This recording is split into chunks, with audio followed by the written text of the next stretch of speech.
Hallelujah, praise the Lord. ஆண்டவராகிய இயேசு கிறிஸ்து நாமத்தினாலே உங்களை வாழ்த்துகிறேன். கர்த்தர் உங்களை ஆசீர்வதிப்பாராக. இன்றைய நாள் மெய்ப்பனின் சத்தம் ஒரு மிஷினரி குறித்து பார்க்கலாம். இன்றைய காலங்களில் மிஷினரியாக எழும்புகிறவர்கள் இருக்கிறாங்க. ஆனால் ஒரு அசாத்தியமான காரியங்களை, பெரிய காரியங்களை செய்கிறவங்கள பார்க்க முடியல. ஒரு ஒரு கம்ஃபர்ட் ஜோனுக்குள்ளே இருந்து மினிஸ்ட்ரி பண்ணவங்கள தான் பார்க்க முடியுது. ஆனால் 1800களில் 900ல் இப்படிப்பட்ட காலகட்டங்களில் பார்த்தீங்கன்னா 18ஆம் நூற்றாண்டு 19ஆம் நூற்றாண்டில் ஒரு தாகத்தோடு எழும்பி செயல்படுறவங்கள பார்க்க முடிஞ்சது. அப்படி எழும்பின ஒரு மனிதன் தான் சாமுவேல் ஷோமர்.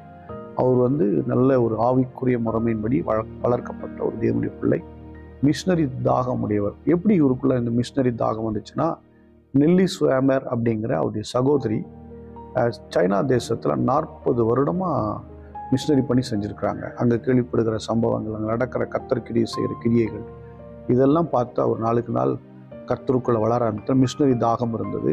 இப்படி இருக்கும்போது அவர் கல்லூரி படிக்கிற அந்த காலகட்டத்தில் ராபர்ட் வில்டர் என்கிறவர் ஒரு நாள் தேவனுடைய வார்த்தையை பேசி கொண்டிருந்தார். அப்போது அவருடைய சவாலான செய்திகளை கேட்டவர், அவருடைய மணல் மூட்டும் செய்திகளை கேட்டவர் ரட்சிக்கப்பட்டு தொடப்பட்டு மிஷினரி பணிக்காக தன்னை ஒப்பு கொடுக்கிறார். இப்போது அவர் ஆண்டவர் அழைக்கிறார் தெரிஞ்சு முழுநேர பணிக்கு தன்னை கொடுக்குறார். அவர் தீர்மானிக்கிறார், நான் அரபு நாடுகளுக்கு போகணும் அப்படின்னு தீர்மானிக்கிறார்.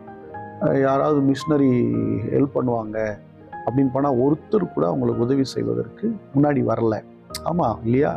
சில நேரங்களில் நான் மிஷினரி பணியாக நம்ம போகிறோன்னா கூட, இல்லை நம்ம சபையிலே ஒரு திட்டத்தை போட்டு இது மாதிரி நான் செய்ய போகிறேன், மக்கள் எனக்கு ஒத்துழைப்பு கொடுங்க, பணம் கொடுங்க, இல்லை இதுக்காக ஜெபிங்க, இதுக்காக என் கூட வாங்க அப்படின்னு சொன்னால் சில நேரங்கள் ஏமாற்றமாக தான் இருக்கும். அதே போல் இவருக்கு ஏமாற்றம் தான் கிடைத்தது. எனக்கு அன்பான தேவனுடைய பிள்ளைகளை, உங்கள் வாழ்க்கையில் ஏமாற்றம் வருகிறதா? ஊழியத்தில் நீங்கள் முடங்கி போயிடாதீங்க. கர்த்தர் உங்களுக்கு வழி திறப்பார். அப்படி இருக்கும்போது தன்னுடைய நண்பர் ஜேம்ஸ் கேன்டின் அப்படிங்கிறவர் அவரோடு பழக்கமாக இருந்தார், நட்பாக இருந்தார். ரெண்டு பேருக்கும் மிஷனரி தரிசனம். 2 பேரும் ஒன்றாக இணைந்து ஜெபிக்க ஆரம்பித்தார்கள். ஆரம்பித்த போது திடீரென்று பரிசுத்த ஆவியானவர் ஒரு காரியத்தை உணர்த்தினார். அரபியன் மிஷன் என்கிற ஒரு ஸ்தாபனத்தை ஆரம்பித்தார். அதன் மூலமாக அவர்கள் மிஷினரி பணிக்காக பணத்தை மக்களிடத்தில் பெற்றுக்கொண்டார். அநேகர் இதை பேரை கேட்டு தாகம் உள்ளவர் கொண்டு வந்து கொடுக்க ஆரம்பித்தார்கள். இந்த பணத்தை எடுத்துட்டு போய் சாமுவேல் ஷோமர் பாரசீக வளைகுடா பகுதிகளில் தன்னுடைய பணிகள் எல்லாம் ஆரம்பித்தார். அங்கே தெருக்களை நின்று பிரசங்கம் பண்ணார், பொதுக்கூட்டங்கள் நடத்தினார், வீடு வீடாக போனார், மக்களை கிறிஸ்துவிடம் வழி நடத்தினார், மிக கடுமையாக உழைச்சார். அல்லேலூயா. அவருடைய ஊழியத்தில் மிகப்பெரிய பிரச்சனைகள்லாம் ஃபேஸ் பண்ணார். நிறைய ப்ராப்ளம் வந்தது மக்களால், அரசாங்கத்தில் நிறைய பிரச்சனை வந்து. ஏன்னா அரபு நாடுகள் இல்லையா, மிகப்பெரிய பிரச்சனைகளை ஃபேஸ் பண்ணார்.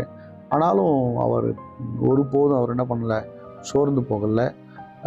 4 வயது 7 வயது தன்னுடைய பிள்ளைகளை, 2 மகள்களையும் இறக்க கொடுத்தார். அவங்க இறந்து போயிட்டாங்க. இந்த இவ்வளோ வேதனை மத்தியிலும் உறுதியோடு கூட அவர் தேவனுடைய பணியை செய்தார். அவருக்கு ஒரு பேர் வச்சுருக்காங்க, இஸ்லாமியர்களின் அப்போஸ்தலன் அப்படின்னு சொல்லி. அரபு நாடுகளில் சுவிசேஷம் போவதற்கு மிக முக்கியமான ஒரு காரணவாதி ஒரு ஆள் யாருன்னு சொன்னால் சாமுவேல் ஷோமர். அது மட்டும் இல்லாமல் நல்ல 17 வருடம் அதுக்கப்புறம் கைரோவை மையமாக வைத்து அவர் உலகத்தில் இருக்கிற பல பாகங்களை இஸ்லாமியர்களுக்கு சுவிசேஷத்தை கொண்டு செல்வதையே ஒரு முக்கியமான பணியாக வைத்திருந்தார். அநேகரை எழுப்பினார். அநேக திருச்சபைகள், அந்தரங்க திருச்சபைகள் உண்டானது. அது நிமித்தம் அரபு நாடுகளில் சுவிசேஷம் மிக எளிதாய் கடந்து போனது.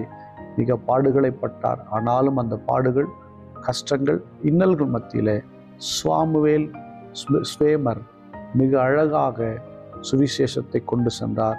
சுவிசேஷத்தை கொண்டு சென்ற இஸ்லாமியர்களின் அப்போஸ்தலன். ஸ்தோத்திரம் பண்ணுவோமா? ஸ்தோத்திரம் ஆண்டவரே. ஆண்டவரே, சவால் நிறைந்த பகுதிக்கு இப்படி சுவிசேஷத்தை கொண்டு போயிருக்கிறாரே சாமுவேல் ஷோமர், அவரை நாங்கள் நினைக்கிறோம், உங்கள் தலைமுறை நினைக்கிறோம். ஸ்தோத்திரம் ஸ்தோத்திரம் அப்பா. ஸ்தோத்திரம் அன்பின் பிதாவை உங்கள் ஸ்தோத்திரிக்கிற ஆண்டவரே. அப்பா ஸ்தோத்திரம். அரபு நாடுகளில் இன்றைக்கும் எழுப்புதல் தீ பற்றி எரிந்து கொண்டிருக்கிறது. இன்னும் பற்றி எரியும். இன்னும் திருச்சபை ஊடுருவி பாயட்டும். பெரிய செய்யுங்கப்பா. இந்த பிள்ளைகளாக எங்களை எழுப்பி தாழ்த்துகிறோம். இயேசு கிறிஸ்துவின் நாமத்தால் ஜெபிக்கிறோம். ஜீவனுள்ள நல்ல பிதாவே. ஆமென். God bless you. Bye bye.